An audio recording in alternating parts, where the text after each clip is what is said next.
તો ગાઈસ આજે આપણે જઈએ છીએ એપ્રિલ પાર્ક. આજે કોઈ શૂટ માટે ફોન નથી આવ્યો અને એક ઓડિશન દેવા પણ જવાનું છે. તે ઓડિશન પણ દેવા જાય. બધી કલાક થઈ ગઈ હજી આવ્યો નથી. અને આજે મેટ્રોમાં એટલી ભીડ હતી જાણે કે ભાઈ બહેનની લાગણી મેટ્રોમાં જ દેખાતી. રાહ જોઈએ મલ્હારની ક્યારે આવે છે. મન તો થાય કે બેગ ખેંચીને આવી ગયું ને.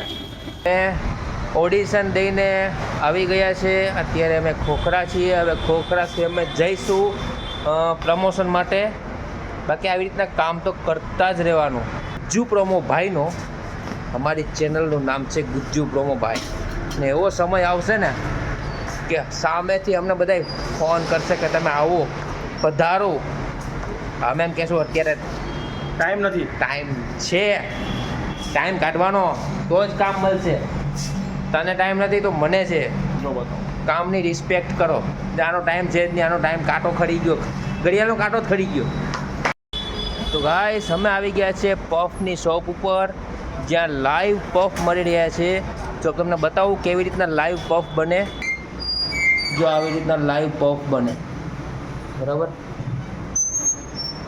જે આપણને આપશે ફ્રીમાં.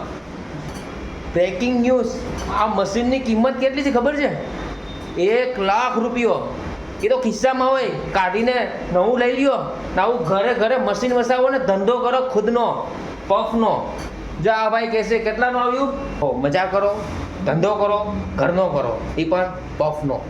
નહીં તો પછી આ લોકોને ધંધામાં લાત લાગી જાય એવું નહીં કરવાનું. સોરી નાનું મશીન લ્યો.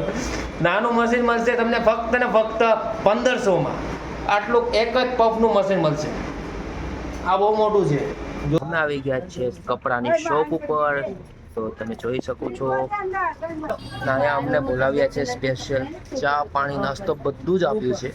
અને અમારા પ્રમોશનથી ફાયદો છે, જો કસ્ટમરો લઈને જ જાય છે. અને અમારી ચેનલ ગુજ્જુ પ્રોમોભાઈને ફોન કરો. અમે પ્રમોશન કરીએ છીએ તો જો કસ્ટમરની લાઈનો લાગી રહી છે. આને કહેવાય પ્રમોશન.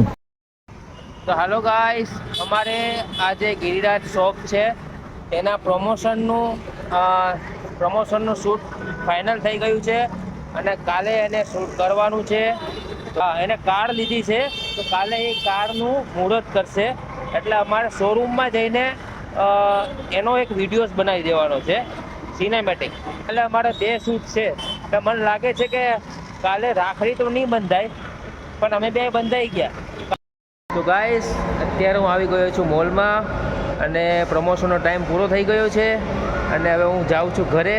તો મળીએ આપણે કાલે એક નયા વ્લોગ સાથે. બાય બાય, ટાટા, જય માતાજી, જય શ્રી કૃષ્ણ. બસ તમે ધ્યાન રાખતા રહેજો તમારું, અને મારું પણ ધ્યાન રાખજો. બસ તમારા આશીર્વાદથી હું આગળ વધું. ચલો બાય.